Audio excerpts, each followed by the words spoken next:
জানিস দোস্ত, আমি একটা গার্লফ্রেন্ড পাইছি, আল্লাহ নিজ হাতে মিলাই দিয়েছে। এরকম গার্লফ্রেন্ড পাওয়া যায় না। আমি যা বলি তাই শুনি, আর লাখে একটা, আর ওইটাই আমার কপালে জুটেছে।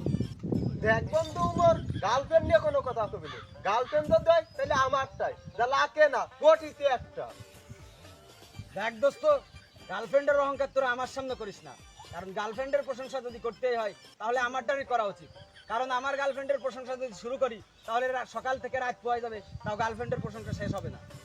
ওরে আল্লাহ, তা দেখা দিনি তোর কেমন গার্লফ্রেন্ড। আরে দেখতি কি রে, তোর নাম্বার দিয়ে দিচ্ছি, তুই নাম্বার দিয়ে ফোন দে। তুই নাম্বার দিয়ে ফোন দে, দেখ আমার প্রতি কত রাগ লাগে। তোর সাথে কোনো কথাই কবেন না, তুই ফোন দে, নাম্বার ওঠো, ফোন দে। হ্যালো, হ্যালো, কেমন আছেন? জি আলহামদুলিল্লাহ ভালো আছি।